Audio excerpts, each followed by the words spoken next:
आज का टॉपिक है mole percent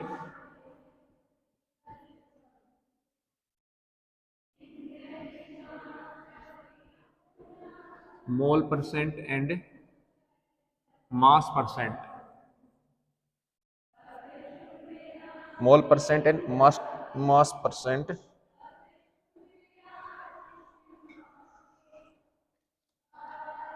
for a mixture.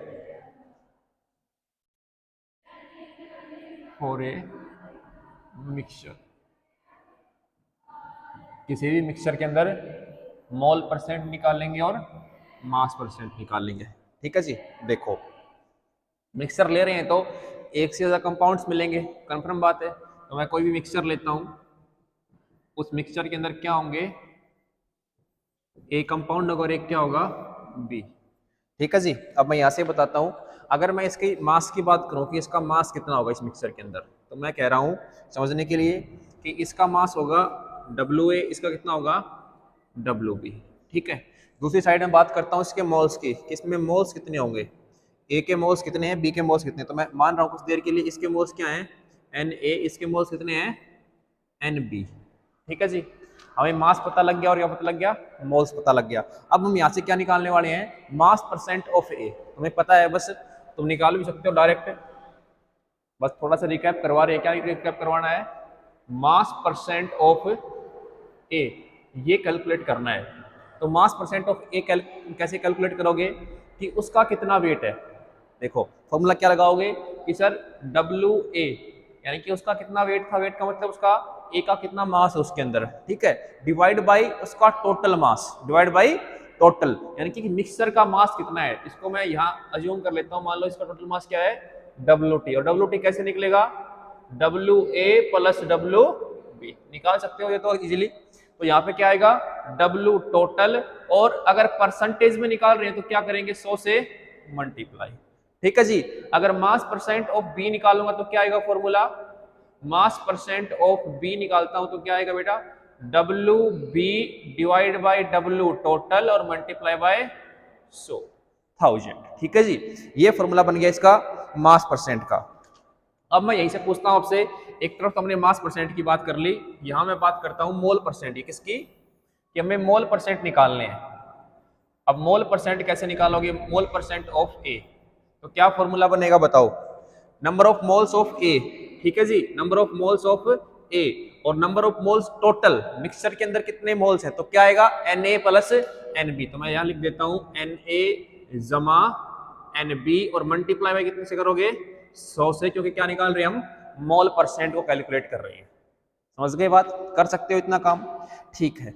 अब यहीं से एक छोटी सी टर्म और आती है जो बहुत इंपॉर्टेंट टर्म है, कौन सी भाई, जो आपने अभी तक शायद पढ़ी भी होगी कई बार, जिसका नाम क्या है, मोल फ्रैक्शन। क्या होता है, मोल फ्रैक्शन। हाँ सर, इसको कैसे कैलकुलेट करते हैं, क्या फॉर्मूला होता है, यानी कि जिसका भी मोल्स निकालने हैं आपको, जिसके भी मोल्स निकालने हैं उसका क्या होता है मोल फ्रैक्शन का फॉर्मूला, कि मान लो तुम्हें Na के निकालने हैं तो क्या होगा वो Na divide by N total, ये होता है मोल फ्रैक्शन का formula.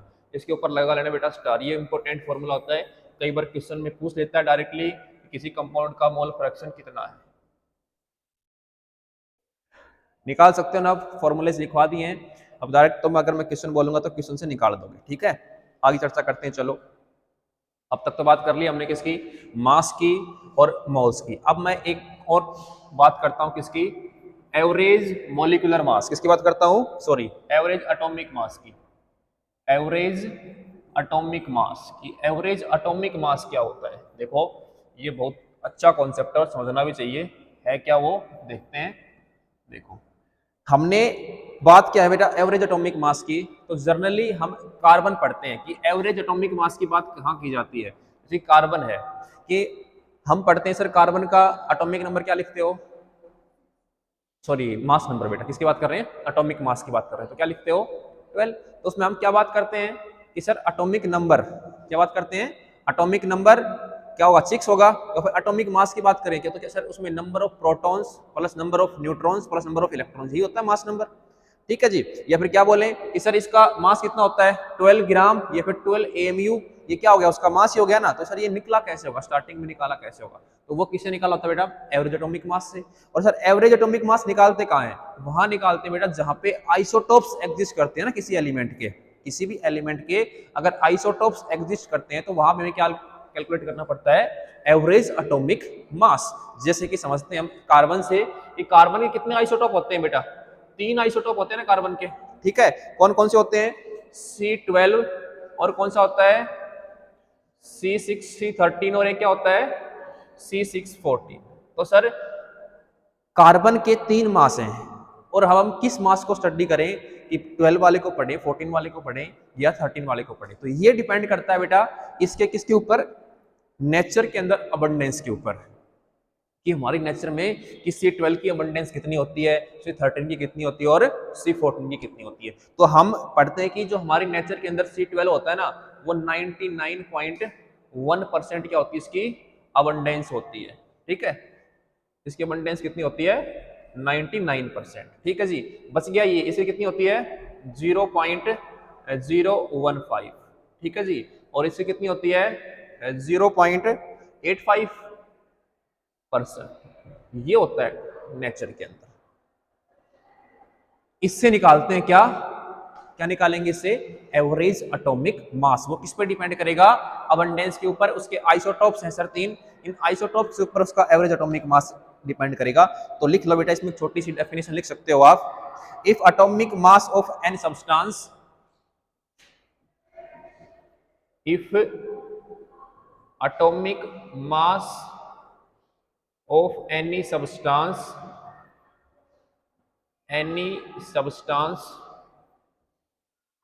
in friction, in friction, अगर फ्रिक्शन के अंदर उसका एटॉमिक मास अवेलेबल होता है, क्योंकि कार्बन का भी शायद 12 पॉइंट समथिंग होता है, ठीक है ना, तो इन friction it means it means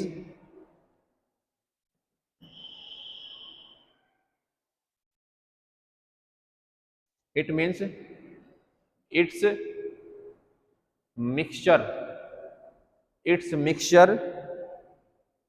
exist as a isotopes in nature।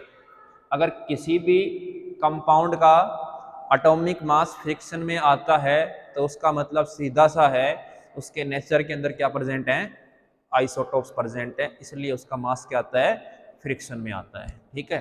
तो अब हमें देखो, हम किसी भी मॉलिक्यूल की एवरेज निकालते हैं ना एवरेज, जैसे कि मैं कह दूं आपको कि आपने 10 तक कैलकुलेट कर लिया, उसका एवरेज निकाल के दिखाओ, तो क्या करते हो, 1 जमा 2 जमा 3 जमा 5 6 जमा टोटल उसका नंबर, तो एवरेज आता है, यानी कि 2 है, a plus B divide by 2 करके उसका एवरेज निकाल देते हो। पर एवरेज मॉलिक एटॉमिक मास में ऐसा नहीं करना, वो एवरेज निकलेगा तो यहाँ भी एवरेज है, पर थोड़ा सा डिफरेंट होगा। देखो मैं समझाता हूँ कैसे निकलेगा वो, उसका एक फॉर्मूला है पर्टिकुलर। देखो मैं मानता हूं कि हमारा ये x कोई एलिमेंट है, उसका मास नंबर m है, उसका एटॉमिक नंबर क्या है, z है, ठीक है, उसके 2 आइसोटॉप्स एग्जिस्ट कर रहे हैं, जिसमें एक का मास नंबर क्या है m1, उसका एटॉमिक नंबर क्या है, सेम है।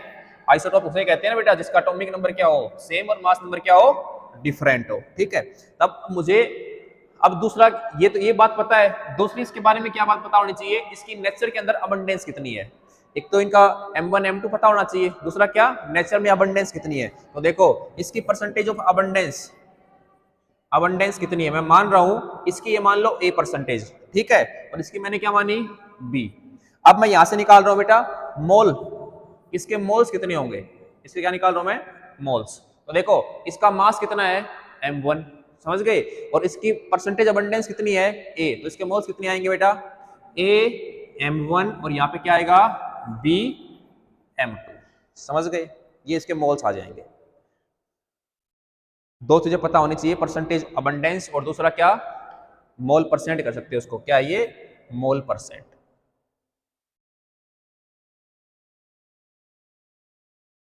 अब देखो यहीं से मैं एक छोटी सी बात और नोट करवाता हूं, क्या, अगर हम किसी भी सिंगल कंपाउंड का, अगर सिंगल कंपाउंड का क्या निकाल रहे हैं बेटा, एवरेज एटॉमिक मास निकाल रहे हैं for a single compound, for a single compound, compound या सब्सटेंस कह लो, किसी भी सिंगल सब्सटेंस का अगर हम निकाल रहे हैं तो कैसे निकालेंगे, देखो इसका फॉर्मूला क्या है, उसके मोल्स कैसे कैलकुलेट करते हैं।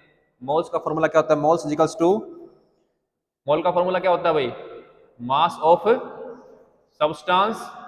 मास ऑफ सब्सटेंस का मतलब किससे डिनोट करते हैं उसको, W से डिनोट कर लो, डिवाइड बाय उसका मोलर मास, डिवाइड बाय उसका मोलर मास। अगर एक सब्सटेंस हो तो तुम ऐसे निकाल सकते हो डायरेक्टली, ठीक है, अगर उसका कोई भी आइसोटोप एग्जिस्ट नहीं कर रहा। अगर उसके आइसोटोप्स एग्जिस्ट करते हैं तो उसका मोलर मास तुम कैसे कैलकुलेट करोगे। तो देखो यहां से हमें क्या निकालना है बेटा, हम क्या पढ़ रहे थे पीछे, हमें क्या कैलकुलेट करना है, इसका एवरेज एटॉमिक मास, समझ गए। और एवरेज एटॉमिक मास किससे पता लगेगा, एवरेज एटॉमिक का मास मतलब हम क्या कैलकुलेट कर रहे हैं बेटा, मास, समझ गए। तो मैं यहां से इसका क्या लिखता हूं, फॉर्मूला निकाल लो, मोलर मास को बाहर निकाल लो, क्योंकि हमें मोलर मास कैलकुलेट करना है। तो मोलर मास का फॉर्मूला क्या आएगा, molar mass is equals to, मैं W लिख रहा हूं, डिवाइड बाय क्या आएगा, मोल्स, क्या आएगा, मोल्स। इसको उधर ले गए, मोलर मास आ गया, मोल्स को नीचे ले आए, तो यहां से ये मोलर मास का फॉर्मूला बन गया है, इसको ध्यान रखना है। एक इस फॉर्मूले को ध्यान रखा करो, ये दो फॉर्मूले ध्यान करते हुए चलेंगे। ये तो बात हो गई जब सब्सटेंस क्या था, एक। अब बात करते हैं मिक्सचर की, किसकी बात करते हैं, उतार लिया सभी ने, फॉर ए मिक्सचर। अब बात करते हैं फॉर ए मिक्सचर की, मिक्सचर के लिए फॉर्मूला क्या बनेगा, फॉर ए मिक्सचर। देखो मिक्सचर के लिए फॉर्मूला क्या बनेगा, एवरेज मोलर मास, क्या कैलकुलेट करेंगे, एवरेज मोलर मास। तो क्या होगा, ऊपर क्या था बेटा, मास ऑफ मिक्सचर था, वहां पे क्या था, सब्सटेंस, और यहां पे क्या लेंगे, मास ऑफ मिक्सचर। ये देखो इधर क्या था बेटा, मास ऑफ सब्सटेंस, अब हम किसका कैलकुलेट कर रहे हैं, मिक्सचर का। तो ऊपर क्या आएगा, मास ऑफ मिक्सचर, और डिवाइड बाय क्या आएगा बेटा, टोटल नंबर ऑफ मोल्स, क्या, total number of moles of mixture, कि उस मिक्सचर में कितने मोल्स हैं, समझ गए बात को। अगर यहां से हमें क्या निकालना है बेटा, क्या निकालना है, देखो डायरेक्ट फॉर्मूला लिख सकते हो कि सर हमें मोलर मास निकालना है, एवरेज का फॉर्मूला क्या बन गया, मास, उसको कैसे डिनोट कर लो बेटा, W ऑफ किसका बेटा, W टोटल, यानी कि मिक्सचर का टोटल मास वेट कितना है, डिवाइड बाय उसके नंबर ऑफ मोल्स टोटल कितने हैं। ये फॉर्मूला किसका बनेगा, एवरेज मोलर मास कैलकुलेट करने का, एवरेज मोलर मास कैलकुलेट करने का। सिंपल सिंपल है, डायरेक्टली समझ गए। अब देखो मैं फॉर एग्जांपल, जैसे कि हमने ये लिया था फर्स्ट, देखो बेटा ये लिया था ना हमने, यहां से क्या निकाले थे हमने, उसके मोल्स निकाले थे, और दूसरा तो क्या था बेटा, अबंडेंस में पता था, ठीक है, परसेंटेज अबंडेंस। तो हम मोल्स, अब डायरेक्टली क्या कैलकुलेट कर सकते हैं उसका, एवरेज एटॉमिक मास, क्योंकि हमारे पास फॉर्मूला क्या है, W total by number of moles. तो फॉर्मूला क्या बनेगा, देखो M एवरेज कैसे निकाल सकते हैं, वहां पे क्या था, अबंडेंस कितनी थी बेटा, M1A प्लस दूसरा क्या था, M2B divide by A plus B। अगर उस फॉर्मूले से हमें उसका M एवरेज निकालना है तो उसके मास को मल्टीप्लाई करवा दो उसके परसेंटेज अबंडेंस से, और फिर उसके मास को करवा दो दूसरे की परसेंटेज अबंडेंस से, दोनों को जोड़ दो और डिवाइड बाय उसकी जितनी परसेंटेज अबंडेंस है उससे उसको डिवाइड कर दो, ठीक है। जैसे कि एग्जांपल लेके चल रहा हूं, हमें क्या पता है बेटा, क्लोरीन के दो आइसोटोप होते हैं, सभी को पता है, कौन कौन से होते हैं, एक तो क्या होता है 35, एक क्या, सॉरी एक तो क्या होता है 35, एक क्या होता है 37। हमें ये पता है कि इसका कितना होता है नेचर के अंदर, ये 75%, और ये कितना होता है 25%, लगभग अप्रोक्सीमेटली लिया है हमने। तो अगर मैं इसके क्या निकालना चाहूँ बेटा, कि इसका M एवरेज निकालो, मास की एवरेज निकालो, कितना आएगा। तो M एवरेज का फॉर्मूला डायरेक्ट पुट करो, देखो M एवरेज का फॉर्मूला क्या था, सर इसका मास कितना है 35 मल्टीप्लाई बाय बेटा 75 जमा में 37 मल्टीप्लाई बाय 25, और 75 प्लस 25 कितना बचेगा 100। तो बेटा इसका M एवरेज क्या आएगा, लगभग 35.5। और यही बेटा हम पढ़ते हैं इसका कि सर Cl का जो पीरियोडिक टेबल में मास लिखा होता है वो कितना लिखा होता है 35.5। वो कैसे कैलकुलेट किया, ऐसे कैलकुलेट हुआ था कि नेचर के अंदर उसकी अबंडेंस कितनी है प्लस उसके जो आइसोटोप्स हैं उनका मास कितना है, उनका मल्टीप्लीकेशन करके और डिवाइड करके हमने क्या कैलकुलेट किया, एवरेज मोलर मास। अब कैलकुलेट कर सकते हो ना किसी भी एटम का। आगे बढ़े, चलो क्वेश्चन लिखो। क्वेश्चन लिखो एक छोटा सा है, बोरोन एग्जिस्ट, चलो पहले ये उतार लो, छापो जल्दी से, छाप लिया।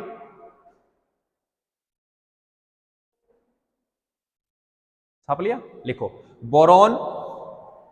क्वेश्चन क्या है, boron exist in nature, boron exist in nature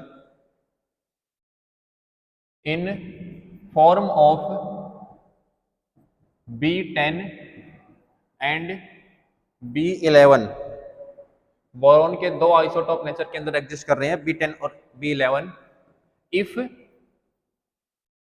if atomic mass of boron is 10.8 AMU,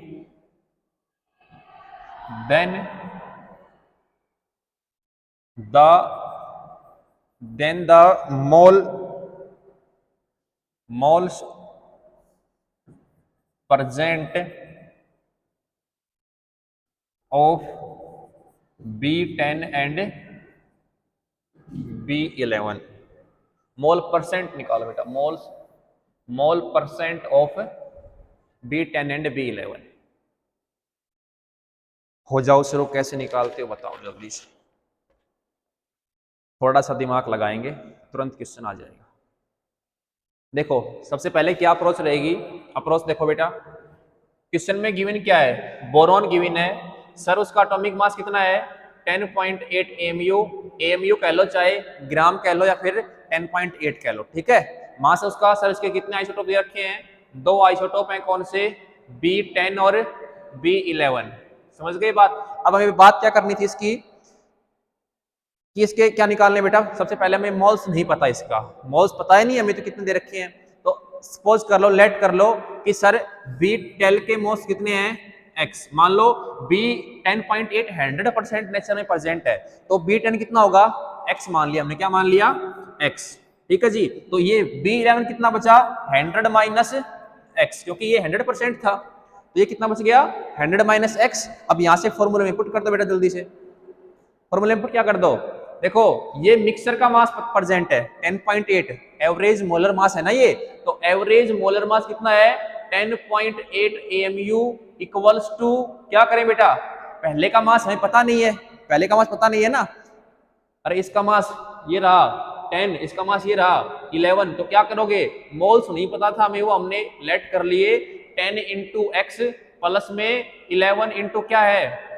100 minus x, और डिवाइड बाई किससे करोगे बेटा इसको, टोटल मोल्स कितने हो गए, टोटल मोल्स कितने हो गए 100%। बेटा टोटल मोल कितने हैं मिक्सर के पास, 100 थे, टोटल से डिवाइड कर दो किसको 100 से, सर ये 100 इस तरफ जाएगा तो वैल्यू क्या आएगी 10.18 आएगी, ठीक है जी, इक्वल्स टू क्या आएगा, देखो 10x प्लस में 1100 माइनस में क्या आ गया बेटा 11x, समझ गए, ये 1100 इस तरफ आएगा तो क्या आएगी वैल्यू उसकी 20, भाई 20 आएगी ना, इधर से एक 1100 में 80 गए तो कितने आए माइनस के 20, इधर से क्या बच गया बेटा माइनस एक्स, माइनस से माइनस कट गया, हमारे पास सर एक्स की वैल्यू क्या आ गई 20, क्या आ गई भाई 20। कहने का मतलब सर जो x है इसके मोल कितने हैं 20% नेचर में प्रेजेंट है, और ये कितना है 100 माइनस 20 कितना बच गया ये 80, तो क्या बच गया सर B12 कितना होता है नेचर में 18%, और ये कितना होता है 20%। निकाल सकते हो इजी, बस हाँ एक को लेट कर लो, क्योंकि 100% तो कौन है, ये बोरोन तो प्रेजेंट है, वो 100% है, तो उसके मान लो B10 कितना होगा x, तो B11 कितना बचा बेटा 100 माइनस x, उसको वहां पुट करो और आंसर आ जाएगा। समझ के बात कर सकते हो, चलो ठीक है, एक क्वेश्चन और निकालो। अगला, चलो क्वेश्चन नहीं, अगला कॉन्सेप्ट क्या है, average molar mass for gaseous, क्या है average molar mass, average molar mass of gaseous mixture, gaseous mixture, अगर गैस का मिक्सचर हो तो हम उसका मोलर मास कैसे कैलकुलेट करेंगे, ये देखो। जैसे कि भाई हमें पता है अपनी एयर है, अब एयर के अंदर कौन कौन सी गैस होती है बेटा, O2 भी होती है, N2 भी होती है, CO2 भी होती है, CO भी होती है, NO2 भी होती है, SO2 भी होती है, बहुत सारी गैसेज हैं, अनगिनत गैसेज है ऑक्सीजन अपने जो एयर है उसके अंदर, ठीक है।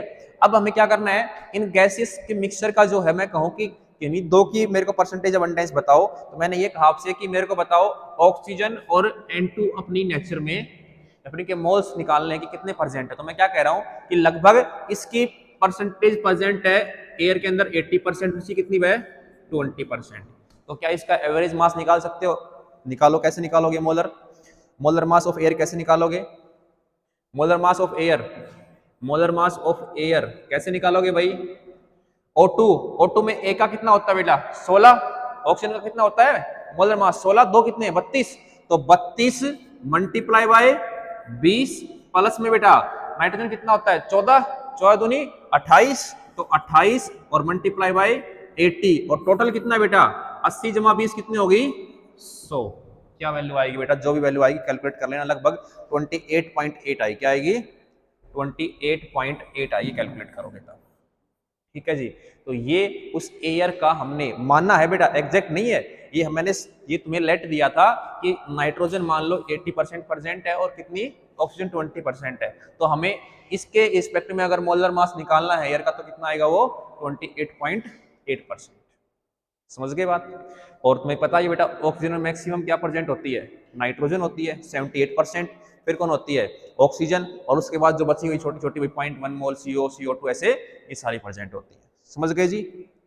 चलो एक क्वेश्चन और लिखो, कैलकुलेट, क्वेश्चन क्या है, कैलकुलेट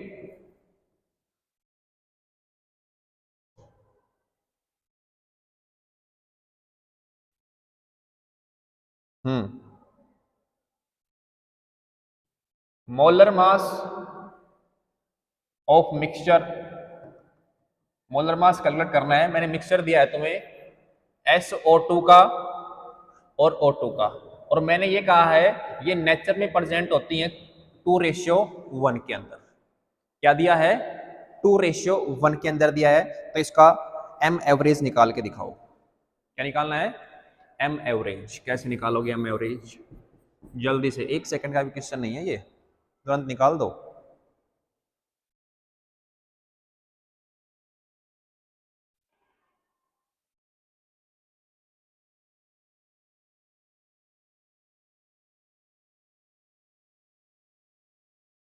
अब इतनी देर किसमें लगा दी, अरे SO2 का मास कितना होता है 64, इसका कितना हो गया 32, मॉलिक्यूलर फॉर्मूला तो लगाना है 64 मल्टीप्लाई बाय 2 प्लस में 1 जमा में 32, और 2 + 1 कितने हो गए 3, कैलकुलेट कर लो आंसर आएगा इसका, जो भी आएगा लिख लेना, ठीक है।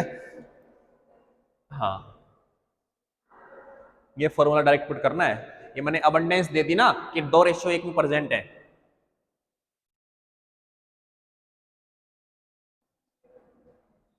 ठीक है कर लेना कैलकुलेट, जो भी आएगा बेटा। चलो अगला क्वेश्चन लिखो, एक छोटा सा ट्विस्ट है, बढ़िया क्वेश्चन है। चलो क्वेश्चन ये है बेटा, हाँ, calculate M average of a mixture, question क्या है, calculate M average of a mixture, N average of a mixture contains O3 and O2 in 2:1, मास का रेशियो है, ये क्या बेटा मास रेशियो है 2:1, और ये दो गैस हैं O3 और O2, ठीक है जी, मास का रेशियो दिया है मैंने, तो कैलकुलेट करके बताओ बेटा क्या निकलेगा इससे, मास का रेशियो है, ध्यान रहे मास का रेशियो है, मोल्स नहीं है ये, मोल्स निकालने पड़ेंगे, देखो थोड़ा सा ट्विस्ट कर दिया स्टोरी में, क्या है बेटा O3 और क्या है O2 है, रेशियो क्या है 2:1 है, इसका रेशियो बेटा ये जो हम कहते हैं ना वो वेट या मास, समझ गए, W की वैल्यू दे रखी है हमने ये कि इस रेशियो में प्रेजेंट है ये, और हमें पता है बेटा मोल्स का फॉर्मूला क्या होता है, W डिवाइड बाई उसका मोलर मास। सर अगर इसके मैं मोल्स निकालता हूं तो 2 डिवाइड बाई इसका कितना हो गया बेटा, 16 3 48, रेशियो कितना हो बेटा 1 डिवाइड बाई 32, काटो बेटा, देखो 16 दूनी 32, 16 3 48, क्या आ गया ये 2:3, अपन में क्या है बेटा 1:2। ठीक है, अब मैं क्या करूं बेटा 6 से मल्टीप्लाई करवा लो दोनों साइड, 6 से मल्टीप्लाई करवा दिया तो कितना हुआ 3 2 6, 2 3 6, तो क्या आया 4:3। ये किसका रेशियो आ गया बेटा, मोल्स का रेशियो, क्या आ गया मोल्स का रेशियो 4:3। अब कैलकुलेट कर लो, मोल्स आपको गिवन दे दिए हैं, जल्दी से कैलकुलेट करके दिखाओ क्या आएगा। अब क्या निकालना है एम एवरेज, तो सर O3 के मोल कितने हैं 4, उसका मास कितना है 48, प्लस O2 के मोल्स कितने हैं 3, मास कितना है 32, टोटल मोल्स कितने हैं 4 जमा 3, क्या होंगे 7। जो वैल्यू आएगी वो लिख लेना, यहाँ पे कर सकते हो कैलकुलेट, बस ध्यान रखना उसने गिवन क्या दे रखा था। चलो एक छोटा सा क्वेश्चन और लिखो, हल्का सा ट्विस्ट हो रहा है, तुम शायद कर भी लो। ये छाप लिया, छापो जल्दी से पहले।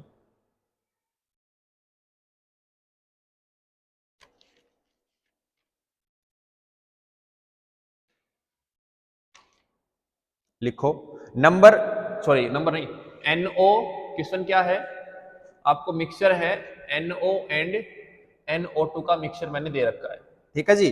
और मैंने क्या कहा है, इस मिक्सचर का जो मोलर मास है, इस मिक्सचर का जो मोलर मास है, मिक्सचर का मोलर जो मास है वो मैंने दे दिया तुम्हें 38। बेटा मेरे को कैलकुलेट दिखाओ कि कौन कितने परसेंट में प्रेजेंट है, इसकी परसेंटेज अबंडेंस निकाल के दिखानी है कितनी है।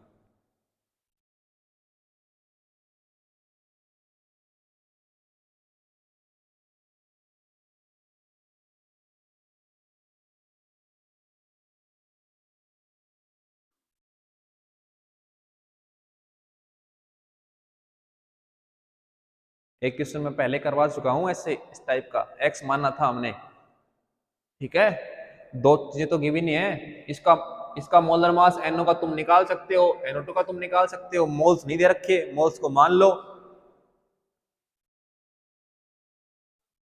क्या वैल्यू आई जल्दी से बताओ, फास्ट हरी अप।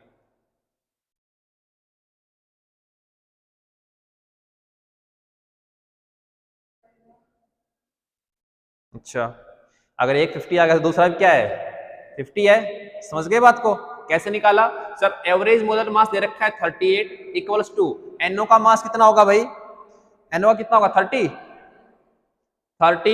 कितना हो गया x मान लिया मैंने उसको, जमा में दूसरा NO2 का कितना मास होगा 46, और ये कितना आएगा बेटा 100 माइनस x। सर इसके मोल्स अगर इसके x थे, टोटल मोल मैंने 100 मानने हैं, 100% मानना है, तो 100 में से x घटा दिया, डिवाइड बाय टोटल कितने हैं 100 है। जब इसको कैलकुलेट करोगे तो यहाँ से x की वैल्यू क्या आएगी 50%। अगर सर एक 50 है तो दूसरा क्या भी आएगा, यानी कि मान लो NO भी 50 है, अगर NO का हमने क्या निकाला 50 है, तो NO2 कितना है वो भी 50% है।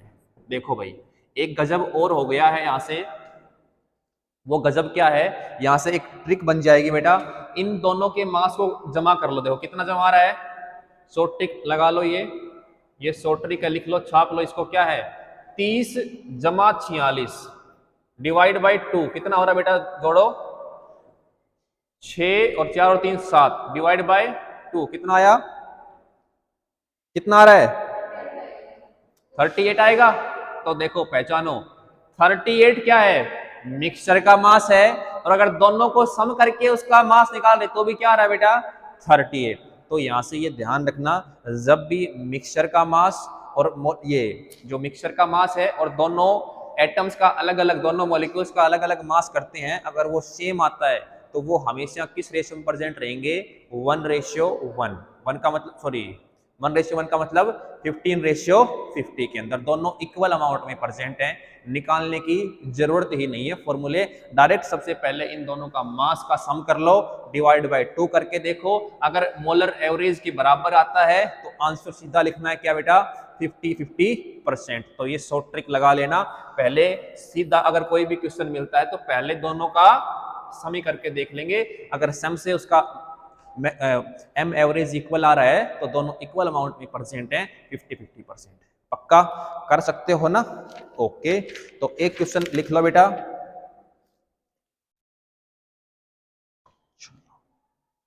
एक क्वेश्चन लिख लो last. Calculate the mass percent of gas, calculate mass percent of gas, calculate mass percent of each gas in a mixture containing SO2 and O2, SO2 and SO2 and O2, mass percent निकालना है, ध्यान रहे, ठीक है। Having M average 50, having M average 50, M average दे रखा है 50 है, उसका क्या निकालना है, मास परसेंट निकालना है, कैलकुलेट करके देखना बेटा, ठीक है। कल करेंगे इसके बारे में बात, आज के लिए इतना ही है।